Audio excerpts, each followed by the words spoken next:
Hi everyone, cake lovers കേരളയുടെ പുതിയൊരു വീഡിയോയിലേക്ക് എല്ലാവർക്കും സ്വാഗതം. ഇത് കണ്ടില്ലേ, ഇതൊരു നട്ടി ബബിൾ കേക്കാണ്. ഇന്നത്തെ ഓർഡർ ആയിരുന്നു ഈ കേക്ക്. അപ്പോൾ എങ്ങനെയാണ് ഈ കേക്ക് തയ്യാറാക്കിയതെന്നാണ് ഇന്നത്തെ വീഡിയോ കാണുന്നതിന് മുമ്പായിട്ട് നിങ്ങൾ ഫസ്റ്റ് ടൈം ആണ് ഈ ചാനൽ കാണുന്നതെന്നുണ്ടെങ്കിൽ അതൊന്ന് സബ്സ്ക്രൈബ് ചെയ്യൂ. പിന്നെ ഈ വീഡിയോ നിങ്ങൾക്ക് ഇഷ്ടമായാൽ തീർച്ചയായിട്ടും ലൈക്ക് ചെയ്യണം കേട്ടോ. ഇഷ്ടമായില്ല എന്നുണ്ടെങ്കിൽ ഡിസ്ലൈക്കും ചെയ്യാം. അതുപോലെ തന്നെ നിങ്ങൾക്ക് എന്തെങ്കിലും ഡൗട്ട്സോ അല്ലെങ്കിൽ ഈ കേക്കിനെ കുറിച്ച് എന്തെങ്കിലും അറിയേണ്ടതായിട്ടുണ്ട് എന്നുണ്ടെങ്കിൽ എന്നോട് കമൻറ്റ് സെക്ഷനിൽ ചോദിച്ചാൽ മതിയാകും. നമുക്ക് വീഡിയോയിലേക്ക് പോകാം അല്ലേ. ഞാനപ്പോൾ ഇവിടെ 2 വലിയ കോഴിമുട്ടയാണ് എടുത്തിട്ടുള്ളത്. നമുക്ക് ചെറിയ മുട്ടയാണെന്നുണ്ടെങ്കിൽ 3 എണ്ണം എടുക്കാം.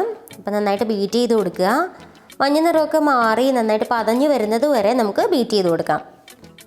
ബീറ്റ് ചെയ്യുമ്പോൾ ശ്രദ്ധിക്കേണ്ട കാര്യം, നല്ല സ്പീഡിൽ തന്നെ ബീറ്റ് ചെയ്യാൻ ശ്രദ്ധിക്കുക. ഓക്കെ, നല്ലതായിട്ട് പതഞ്ഞ് വന്നിട്ടുണ്ട്. അതുപോലെ തന്നെ ആ വെള്ള നിറമൊക്കെ മാറി. ഇനി നമുക്ക് ഇതിലേക്ക് 1 കപ്പ് പൊടിച്ച പഞ്ചസാര ആഡ് ചെയ്ത് കൊടുക്കാം.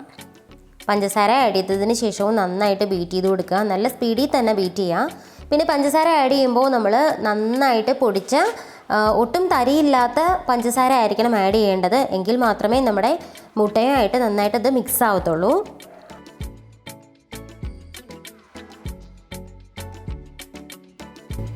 ഇനി ഇതിലേക്ക് നമുക്ക് 1 സ്പൂൺ വാനില എസൻസും അതുപോലെ തന്നെ 1 സ്പൂൺ ബട്ടർ സ്കോച്ച് എസൻസും ആഡ് ചെയ്ത് കൊടുക്കാം.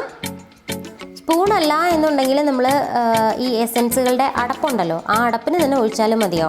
ഞാനിവിടെ 1 അടപ്പ് വാനില എസൻസും അതുപോലെ തന്നെ 1 അടപ്പ് ബട്ടർ സ്കോച്ച് എസൻസുമാണ് ആഡ് ചെയ്യുന്നത്. അതിനുശേഷം നമുക്ക് 1/4 കപ്പ് സൺഫ്ലവർ ഓയിൽ ആഡ് ചെയ്ത് കൊടുക്കാം. ഇനി നന്നായിട്ട് ബീറ്റ് ചെയ്യാം. പലരും ഓയിൽ ആഡ് ചെയ്യുമ്പോൾ കേക്ക് വേണ്ടത്ര സോഫ്റ്റായിട്ട് കിട്ടുന്നില്ല എന്ന് പറയുന്നുണ്ട്. നമ്മൾ ഓയിൽ ആഡ് ചെയ്യുവാണെന്നുണ്ടെങ്കിൽ നന്നായിട്ട് ബീറ്റ് ചെയ്തില്ല എന്നുണ്ടെങ്കിലാണ് ഈ ഒരു പ്രോബ്ലം വരുന്നത്. അപ്പോൾ നന്നായിട്ട് സ്പീഡിൽ തന്നെ ബീറ്റ് ചെയ്യാൻ പ്രത്യേകം ശ്രദ്ധിക്കുക.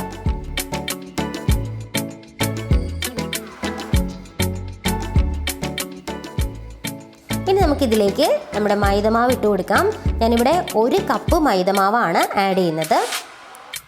ഇനി നമുക്കിതിലേക്ക് 1/4 ടീസ്പൂൺ ബേക്കിംഗ് സോഡയും അതുപോലെ തന്നെ 1 ടീസ്പൂൺ ബേക്കിംഗ് പൗഡറും ആഡ് ചെയ്ത് കൊടുക്കാം. അളവുകൾ അതുപോലെ തന്നെ ഫോളോ ചെയ്യാൻ പ്രത്യേകം ശ്രദ്ധിക്കുക.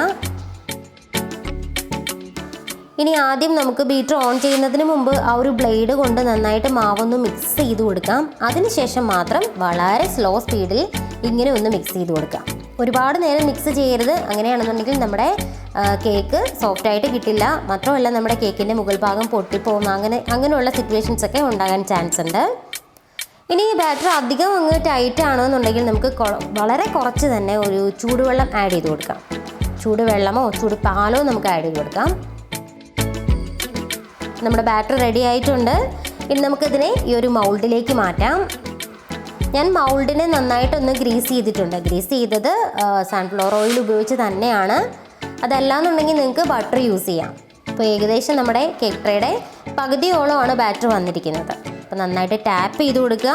ടാപ്പ് ചെയ്യുന്നത് നമ്മുടെ എയർ ബബിൾസ് ഒക്കെ പൊട്ടാൻ വേണ്ടിയിട്ടാണ്. ഇനി നമുക്ക് ബേക്ക് ചെയ്യാം. അപ്പോൾ നമ്മുടെ മിക്സിലേക്ക് നമ്മൾ മൈദമാവ് ആഡ് ചെയ്യുന്ന സമയം തന്നെ നമ്മുടെ ഓവൻ ഒന്ന് പ്രീഹീറ്റ് ചെയ്യാൻ വയ്ക്കുക. 10 മിനിറ്റാണ് പ്രീഹീറ്റ് ചെയ്യേണ്ടത്. 180 ഡിഗ്രി സെൽഷ്യസിലാണ് പ്രീഹീറ്റ് ചെയ്യാൻ വെക്കേണ്ടത്.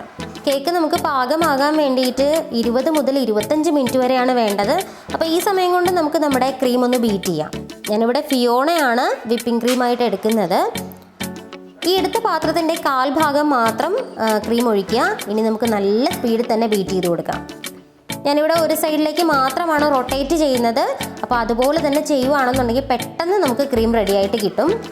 അപ്പോൾ ഇതുപോലെ ഒരു 5 മിനിറ്റ് പോലും ആയിട്ടില്ല, ഇത്രയും സ്റ്റിഫായിട്ട് നമുക്ക് കിട്ടി. ഇനി ഇതിലേക്ക് ഞാനൊരു 1/4 കപ്പ് ഐസിങ് ഷുഗർ ഇട്ട് കൊടുക്കുകയാണ്. ബ്ലേഡ് വെച്ച് നന്നായിട്ടൊന്ന് മിക്സ് ചെയ്ത ശേഷം നമുക്ക് ബീറ്റർ ഓൺ ചെയ്യാം. ഞാനൊരു മീഡിയം സ്പീഡിലാണ് ബീറ്റ് ചെയ്യുന്നത്. വളരെ കുറച്ച് സമയം കൊണ്ട് തന്നെ നമ്മുടെ ക്രീം ഇവിടെ സ്റ്റിഫായിട്ട് കിട്ടിയിട്ടുണ്ട്. അപ്പോൾ ഇത്രയേ ഉള്ളൂ, വളരെ സിമ്പിളാണ്. എല്ലാവരും ട്രൈ ചെയ്ത് നോക്കുക. അപ്പോൾ നമ്മുടെ കേക്ക് ഇവിടെ 20 മിനിറ്റ് കൊണ്ട് തന്നെ നമുക്ക് നന്നായിട്ട് കിട്ടിയിട്ടുണ്ട്. അപ്പോൾ അധികം മുകൾ ഭാഗം പൊങ്ങിയൊന്നും പോയിട്ടില്ല. കറക്റ്റ് നമ്മുടെ ഒരു പാത്രത്തിൻ്റെ അത്രയും തന്നെയാണ് നമുക്ക് കിട്ടിയിരിക്കുന്നത്. അപ്പോൾ നമുക്കിതിനെ ജസ്റ്റ് ഒന്ന് ഡീമോൾഡ് ചെയ്യാം. ഞാനിവിടെ ഒരു സ്പാച്ചുല കൊണ്ട് സൈഡ്സിൽ ഒന്ന് അകത്തേക്ക് പ്രസ് ചെയ്ത് കൊടുക്കുകയാണ് ചെയ്യുന്നത്. നമുക്ക് ഡയറക്റ്റ് ഒരു ബേസിലേക്ക് തന്നെ എടുത്ത് വയ്ക്കാം. കണ്ടില്ലേ, നല്ല സോഫ്റ്റാണ് നമ്മുടെ കേക്ക്. ഇനി നമുക്കിതിനെ ഒന്ന് മുകൾ ഭാഗം ചെറുതായിട്ടൊന്ന് പൊങ്ങിയിട്ടുണ്ട്, അപ്പോൾ നമുക്ക് അത്രയും ഭാഗം മാത്രം ഒന്ന് കട്ട് ചെയ്ത് കളയാം. ഇനി ഞാൻ കേക്കിനെ 3 ലെയറായിട്ട് കട്ട് ചെയ്യാണ് ഇവിടെ.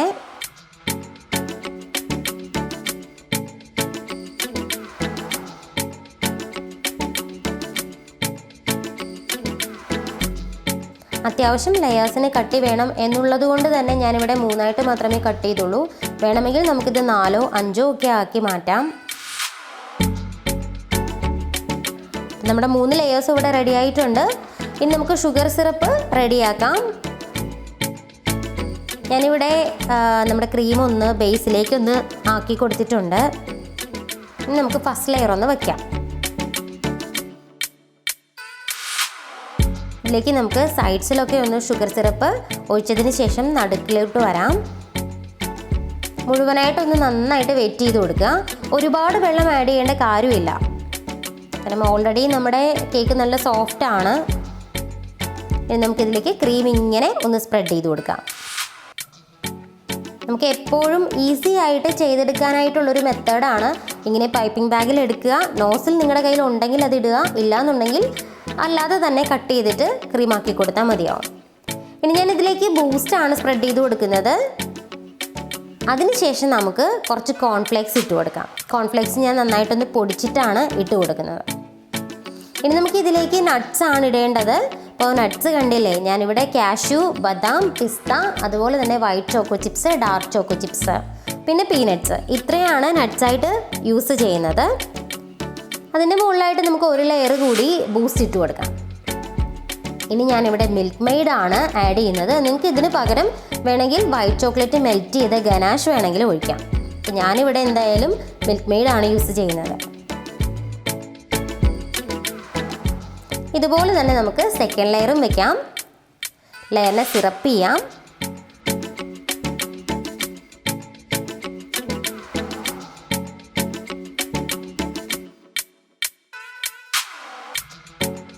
അതിനുശേഷം ക്രീം വെച്ചിട്ട് ക്രീമിന് മുകളിൽ ഇതുപോലെ തന്നെ ചെയ്യാം.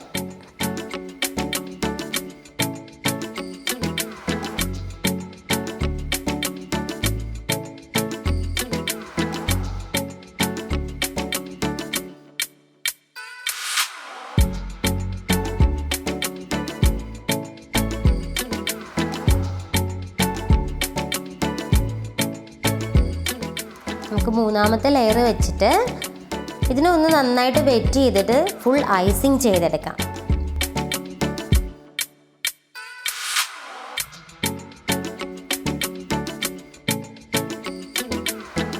ഞാൻ എപ്പോഴും ഐസിങ് ചെയ്യുന്നത് ഈ ഒരു മെത്തേഡിലാണ്.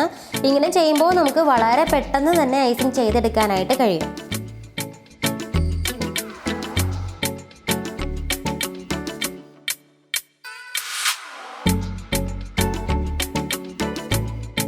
അതുപോലെ തന്നെ നമ്മൾ ശ്രദ്ധിക്കേണ്ട വേറൊരു കാര്യമുണ്ട്. ആദ്യം നമ്മൾ ഐസിങ് ചെയ്യുമ്പോൾ ഒരുപാട് ക്രീം യൂസ് ചെയ്ത് ഐസിങ് ചെയ്യാതെ വളരെ കുറച്ച് ക്രീം സ്പ്രെഡ് ചെയ്ത് ഒന്ന് ഐസിങ് ചെയ്ത ശേഷം ഒരു 5 മിനിറ്റ് ഒന്ന് ഫ്രിഡ്ജിൽ വെക്കുക. അതിനുശേഷം നമ്മൾ സെക്കൻഡ് കോട്ട് ഐസിങ് ചെയ്യുവാണെങ്കിൽ നമുക്ക് വളരെ പെർഫെക്ഷനോട് കൂടി തന്നെ ഐസിങ് ചെയ്തെടുക്കാനായിട്ട് പറ്റും.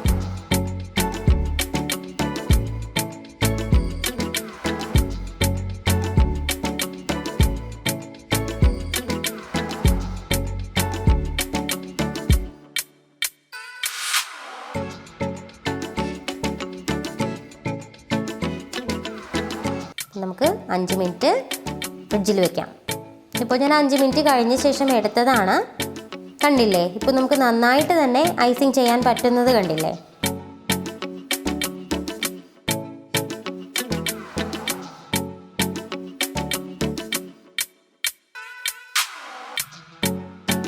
നമ്മുടെ ഐസിങ് കംപ്ലീറ്റ് ആയിട്ടുണ്ട്.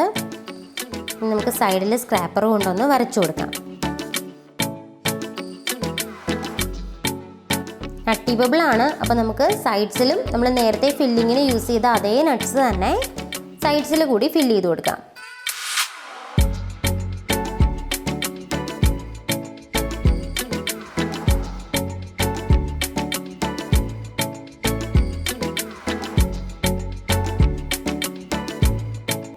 താഴെ കുറച്ച് സ്പേസിൽ ഒന്ന് കുറച്ച് മാത്രമേ വെക്കുന്നുള്ളൂ, കാരണം അവിടെ എനിക്ക് ക്രീം കൊണ്ട് ഡിസൈൻ ചെയ്യേണ്ടതാണ്. സ്റ്റാർ നോസിൽ കൊണ്ടാണ് ഞാൻ വളരെ ചെറിയൊരു ഡിസൈൻ കൊടുക്കുന്നുണ്ട്. ജസ്റ്റ് നമുക്ക് എല്ലാവർക്കും ചെയ്യാൻ പറ്റിയൊരു ഡിസൈനാണ് ചെയ്യുന്നത്. ഇതേ ഡിസൈൻ തന്നെയാണ് ഞാൻ മുകളിലും കൊടുക്കാൻ ഉദ്ദേശിക്കുന്നത്. അപ്പോൾ അതിന് മുമ്പ് നമുക്ക് മുകളിൽ ബൂസ്റ്റ് ഒന്ന് സ്പ്രെഡ് ചെയ്ത് കൊടുക്കാം.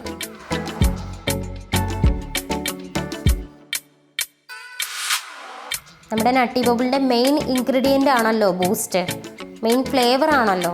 അപ്പോൾ അത് കുറച്ച് കൂടുതൽ ആഡ് ചെയ്യാൻ പ്രത്യേകം ശ്രദ്ധിക്കുക. ഇനി നമുക്ക് ക്രീം കൊണ്ട് ഡിസൈൻ ചെയ്യാം. സെയിം ഡിസൈൻ, താഴെ കൊടുത്ത അതേ ഡിസൈൻ തന്നെയാണ് ഞാൻ ഫുൾ കവർ ചെയ്യുകയാണ്. ആ മുകളിലുള്ള ആ ഒരു സർക്കിളിനെ കവർ ചെയ്തിട്ടാണ് ഡിസൈൻ ചെയ്യുന്നത്.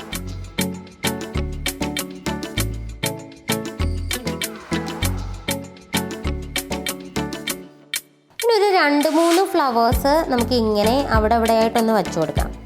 ശരിക്കും ഫ്ലവർ അല്ല, ഇങ്ങനെ ഒരു സ്ട്രക്ചറാണ് ഞാൻ കൊടുക്കുന്നത്. ബാക്കിയുള്ള സ്ഥലത്ത് കൂടി നമുക്ക് കുറച്ച് ഫില്ല് ചെയ്ത് കൊടുക്കാം.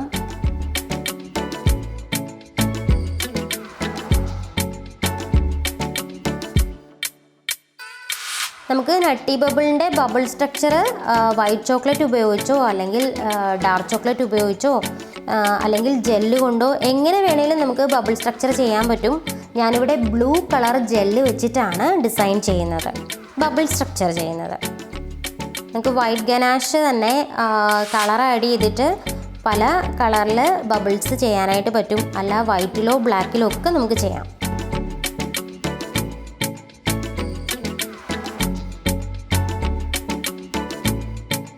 ഇനി ഞാനിവിടെ കുറച്ച് ചോക്ലേറ്റ് ഡെക്കറേഷൻസ് ആണ് വെക്കുന്നത്. ഡാർക്ക് ചോക്ലേറ്റ് ഡെക്കറേഷൻസ് ആണ്. നിങ്ങളുടെ ഇഷ്ടം പോലെ തന്നെ നമുക്ക് ഡെക്കറേറ്റ് ചെയ്യാവുന്നതാണ്.